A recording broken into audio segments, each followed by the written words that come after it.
Hey, Stoney, are you up? Oh, Rocky, why'd you wake me up? Well, aren't you supposed to be in school right now? Yeah, but nah, I'll go tomorrow. Well, you can't just skip school, Stoney. Why? Hey, do you know what they call a rock that doesn't go to school? I don't know what. A skipping stone.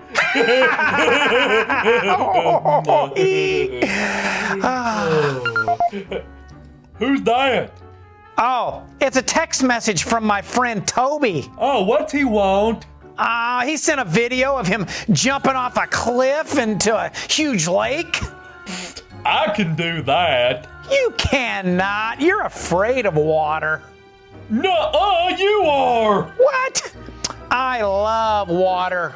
You're the one that hid under a tree for a week when I accidentally sneezed on you.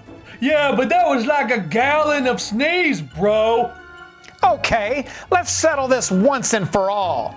I dare you to jump off that mud pile over there into that giant puddle. Which mud pile? That one. I can't figure out which one you're talking about. Of course you can't. It's because I can't point. I don't have any arms. Oh, that's all right. You don't have to be able to point. Of course I do. You know it's always been a dream of mine to be able to point. Really? You're just an average rock. I know, but just because I'm average doesn't mean I can't believe for bigger things, just like Peter. Huh? I'm lost, bro. Peter, one of Jesus' disciples. He was just an average fisherman until God changed everything. Really? Yeah, he turned that average fisherman into a powerful hero for God. Wow! Doesn't Peter mean rock? As a matter of fact, it does. Kinda cool considering you're a rock, huh? Well, I don't think it's a coincidence even at all. The kids are learning in their lesson today all about how Peter gave up everything to follow Jesus. That's awesome. I bet it's going to be cool. Oh, what was that? Thunder. Oh, So, it's going to rain. Yeah, big whoop. Yeah, nothing scary about water falling from the sky. No, not at all.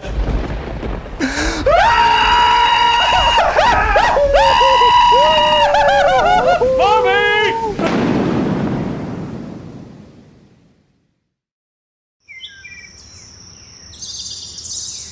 You all right? Yeah, you? Well, yeah. Hey, Rocky, What? I think when the rain fell, it must have splashed some mud on your face. Oh, can you get it off? Rocky, it looks like an arrow. You mean Oh yeah, you can point. dreams really do come true? Hey, look over there. I'm looking. I'm pointing. Ooh, look at that. Look at that. Ooh, Oh look at wow, that. Yeah. point power.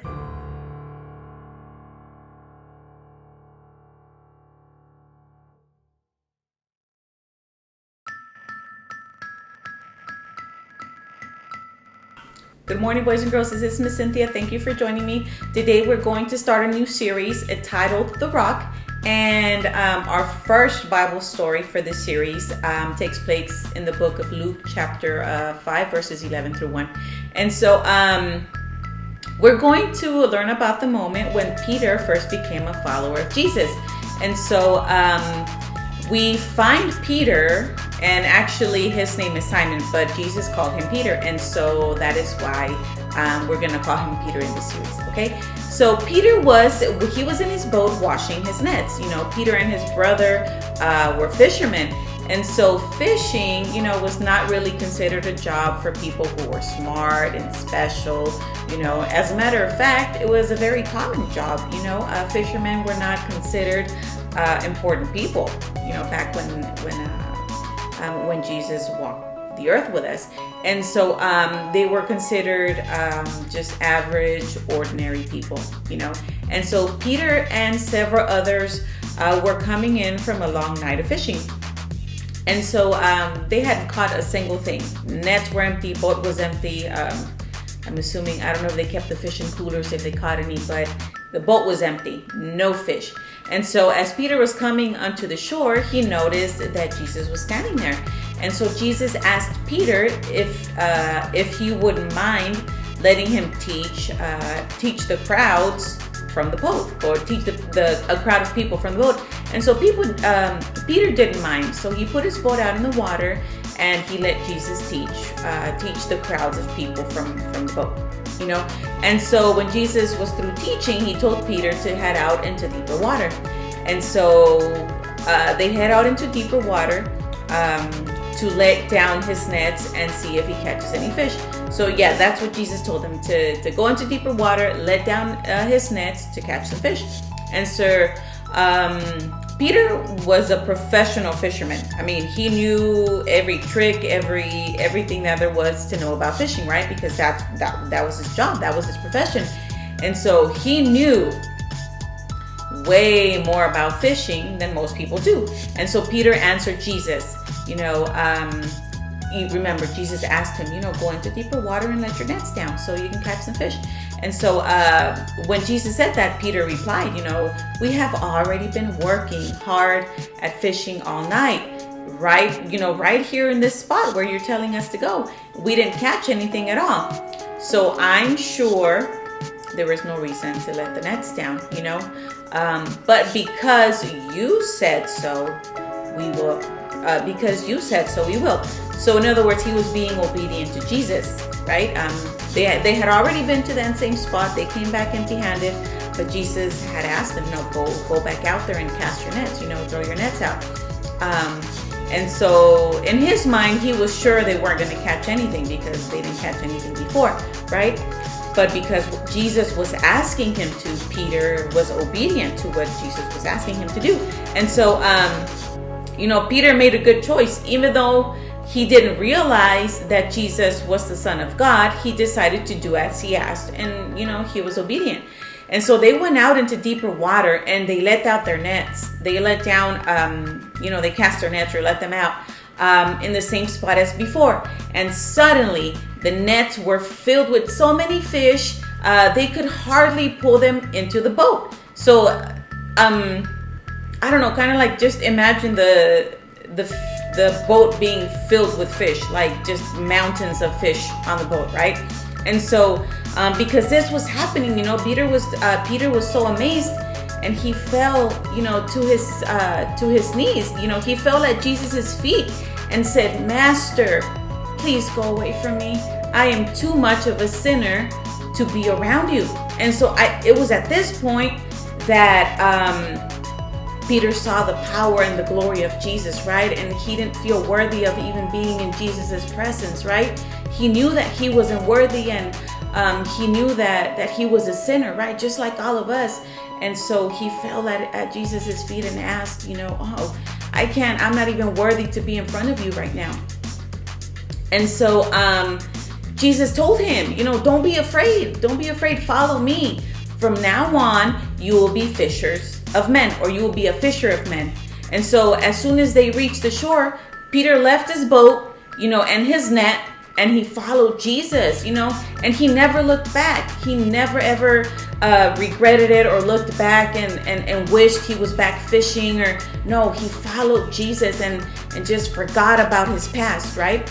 And so he gave up everything that he had, his profession, friends that were around him, I suppose, he gave all of that up, which in comparison is nothing, right? He gave that up to follow Jesus, boys and girls, and he became a fisher of men. And basically what that means is to bring people into the kingdom of God and into worship and into relationship with Jesus, right? So, boys and girls, in our lesson today, we're going to learn that following Jesus always costs us something, but it's really nothing at all in comparison to what he gave for us and what he offers us, right? So we have to be willing, boys and girls, to leave our old life behind and follow him.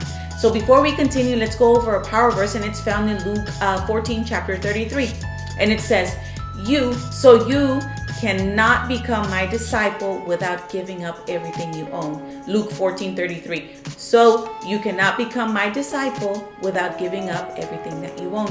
Luke 14:33. And so, boys and girls, Bible characters sometimes seem like superheroes, right? When we think about Bible characters, they seem to be, just these people that are larger than life.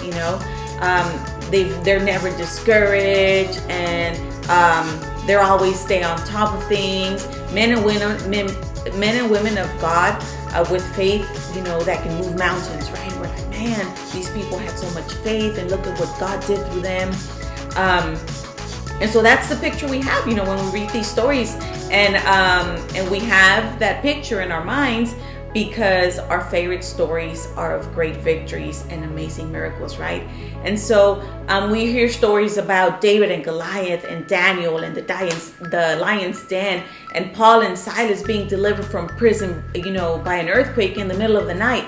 But boys and girls, the truth is that none of those characters in the Bible were superheroes. In fact, they made mistakes, they had problems, they had bad attitudes sometimes, just like you and me, just like everyone around the world, And so, in other words, they were average, ordinary, everyday people, simple people, just like me, just like you, And so they had the same difficulties, the same temptations, and the same problems that we have, And so, that's the case with our Bible story character today, We're learning about Peter. And so he was one of Jesus' 12 disciples, a famous follower of Jesus Christ. But, no one would have ever predicted that he would be a powerful man of God, Peter started off as an average, ordinary fisherman, and he was not a superhero at all. He was simply a normal guy who was willing to follow Jesus, And so one thing that we can know for sure is that God uses average people. There was nothing special about Peter. He was a normal, average guy with a normal, average job, And what made him special was the fact that he chose to obey and follow Jesus, And he became special when he decided to follow Jesus and obey him, And so today you might feel, and I know I feel that way too, you might feel like you're just a regular kid. And me, I'm just a regular old, Bible teacher, or, but we gotta realize, boys and girls, that Peter was just a regular guy too, But when an average person like me, chooses to obey God and give him everything, they become someone that God can use, They become a person that is filled with God's power, And God uses normal people, just like me, just like you, just like your parents, just like your teachers at school, like your friends at school, your other, adults around the churches that you go to, or family members, God uses normal people, boys and girls, to do big things for him. Because as a matter of fact, when somebody does something big for God, it's not by their own power at all. It's God's power within them, right? So God always gets the glory anyway, So it doesn't matter if you're normal, ordinary, if you're super smart, or maybe, you feel like you're not as smart as other people. I don't know, or not as pretty, or whatever. The fact is, God always gets the glory. It doesn't matter. God always gets the glory, and that's what it's about. It's about God. It's about Jesus. It's about bringing as many people as we can into heaven with us, right? Being fishers of men, right? And so, boys and girls, God uses normal people, like I said, to do big things for him, right? So the second thing we need to learn from today's story about Peter is that all of us must be willing to give up everything for God, right? Because after all, everything that we have belongs to him anyway, right? So it's kind of, we're kind of letting it go and putting it back in his hands, right? So, like when Peter chose to follow Jesus, he left behind his whole life. He left behind his fishing business and everything he had just to follow Jesus, And so we have to be willing to do the same because God has called us to be fishers of men, right? And so that might require us to, as an adult, right? Not as a child, as an adult, maybe, I don't know, not for sure, I don't know, but maybe to leave our jobs and start doing something else that he wants us to do, right?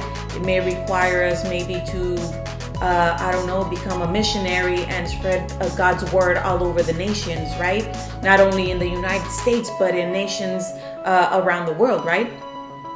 And so we have to, once we give our lives to Jesus, once we get baptized, and once we just sell out for Christ, right? We have to be willing to go wherever he sends us, and that's not to say he's going to send you somewhere, right? But he might require you to do, to be fisher of men in your classroom, in your school, right? In your community, right? With your friends, with your peers.